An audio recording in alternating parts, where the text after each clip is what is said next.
Never trust someone who smiles while stabbing you in the back.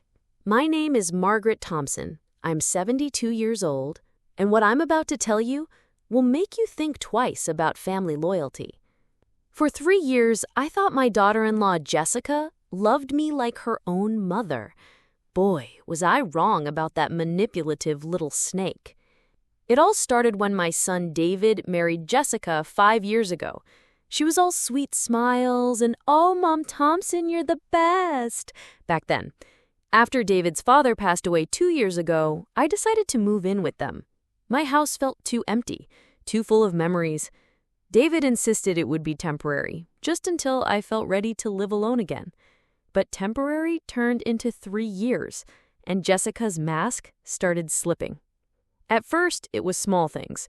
Eye rolls when I asked about dinner plans, heavy sighs when I needed help with my medications, comments like, "Maybe you should consider assisted living, Mom Thompson, for your own safety." But I brushed it off. Grief makes people act weird, right? The real Jessica showed up last month during David's business trip to Chicago. I was sitting in my favorite chair, the blue recliner David bought me for Christmas, watching my evening shows. Jessica stormed into the living room like a tornado, her face red with anger. "We need to talk, Margaret." She never called me Mom Thompson when David wasn't around anymore. "What's wrong, dear?" I asked, muting the TV. "What's wrong? What's wrong is that you've been living here for 3 years, eating our food, using our utilities, and taking up space in my house." Her voice was cold as ice. "David works 12-hour days to support this family, and you're just here, being a burden." A burden. That word hit me like a slap across the face. "Jessica, I pay for my groceries. I help with the housework. I babysit little Emma whenever you need me to." She laughed, but it wasn't a nice laugh. "Help? You call moving things around and losing them help? And babysitting Emma, please. She barely knows you exist." That wasn't true. Emma, my 6-year-old granddaughter, always ran to me after school, always wanted Grandma Maggie to read her bedtime stories. But Jessica was just getting started. "Look, Margaret, I've been patient, more patient than most wives would be. But enough is enough. You need to find your own place. David and I need our space, our privacy. We're still young. We want to travel. We want to live our lives without worrying about an elderly woman falling down the stairs." If you're watching this and have a similar story, leave me a comment below. I want to know I'm not alone in this. I felt my heart breaking into a million pieces. "Does David know how you feel?" Jessica's smile was pure evil. "David thinks whatever I tell him to think. He loves me, not some old woman who reminds him of everything he's lost." That night, I cried myself to sleep. But by morning, something had changed inside me. The hurt turned into something much more dangerous: determination. See, Jessica didn't know everything about me. She didn't know that the helpless old woman she was trying to get rid of had built a real estate empire worth $2.3 million. She didn't know that I owned 3 rental properties in downtown Portland that brought in $8,000 a month. She didn't know that I had been secretly helping David and her pay their mortgage for the past 2 years. Most importantly, she didn't know that David and Emma were my sole beneficiaries in my will. But that was about to change. The next morning, I called my attorney, Harold Fitzgerald, who had handled my affairs for 25 years. "Harold, I need to see you today. It's about my will." "Of course, Margaret. Is everything all right?"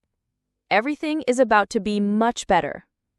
I spent that afternoon at Harold's office, making some very interesting changes to my will, changes that would teach Jessica exactly what happens when you bite the hand that feeds you. When I got home, Jessica was in the kitchen making dinner. She didn't even look up when I walked in. "How was your day, Margaret?" she asked, in that fake sweet voice she used when the neighbors might hear. "Very productive, dear. Very productive indeed." David came home an hour later, exhausted from work. Poor boy had no idea what was happening in his own house. Jessica immediately started her performance. "Honey, I've been thinking, maybe it's time we help your mom find a nice senior community. Somewhere she can make friends her own age, have activities." David looked at me with those kind eyes he inherited from his father. "Mom, how do you feel about that?" Before I could answer, Jessica jumped in. "I think it would be perfect for her. She seems so lonely here. And frankly, David, we need our space. We're practically newlyweds still." "Newlyweds? After 5 years of marriage and a 6-year-old daughter?" "Well," I said, settling down my purse, "I actually have some news about that." Jessica's eyes lit up like Christmas morning. "Oh, really?" "Yes. I had a very interesting meeting with my lawyer today." David frowned. "Mom, is everything okay? Are you sick?" "No, honey, I'm perfectly healthy, but I am making some changes."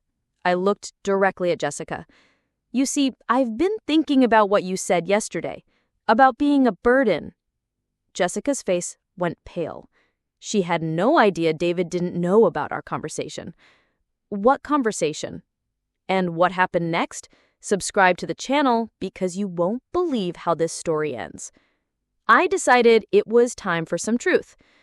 Jessica told me yesterday that I'm a burden to this family, that I need to find my own place because I'm taking up space in my house.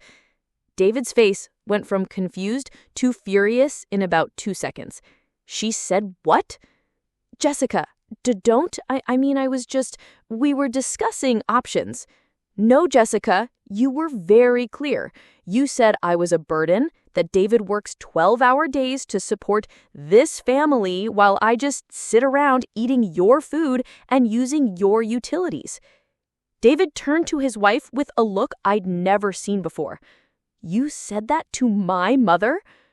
"David, you don't understand the whole situation." "Then explain it to me," he said, his voice deadly quiet. But I wasn't done yet. "Oh, there's more, son. She also said that Emma barely knows I exist, and that I'm just some old woman who reminds you of everything you've lost." If looks could kill, Jessica would have been a murderer right then and there. But I had been saving the best for last. So I went to see Harold today and made some changes to my will. Jessica's face was now white as a sheet. "What kind of changes?" I smiled sweetly, the same smile she had been giving me for years. "Well, since I'm such a burden, I figured I shouldn't burden your family with my money." David looked confused. "Mom, what money?" This was the moment I had been waiting for. "The $2.3 million I've accumulated over the years, dear. The 3 rental properties downtown that bring in $8,000 a month. The money that I've been using to help pay your mortgage for the past 2 years." The silence in that room was deafening. David's mouth fell open. Jessica looked like she might faint. "You been what?" David whispered. "Helping you, honey.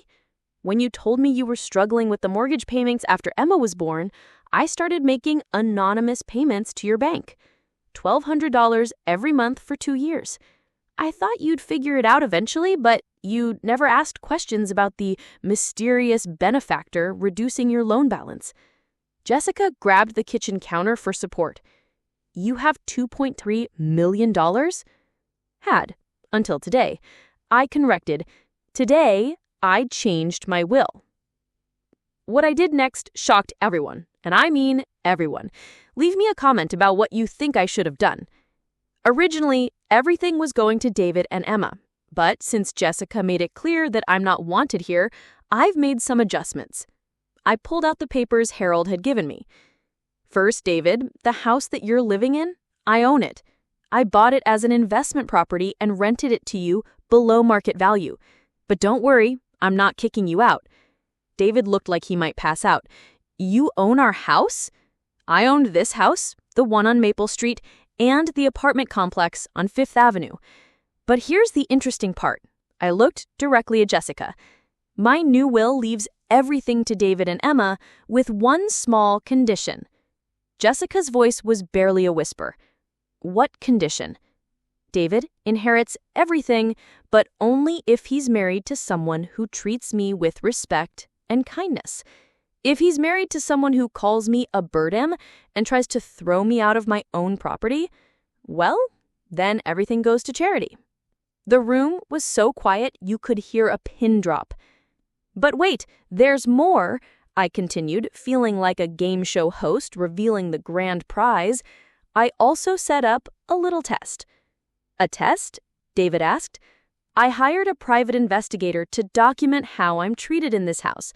Jessica, remember last week when you told Mrs. Henderson from next door that I was getting senile and you were worried about leaving me alone with Emma?" Jessica's face went from white to green. "You were listening?" "Honey, I wasn't listening. I was recording. 3 weeks of recordings, actually. Every insult, every cruel comment, every time you told someone I was a burden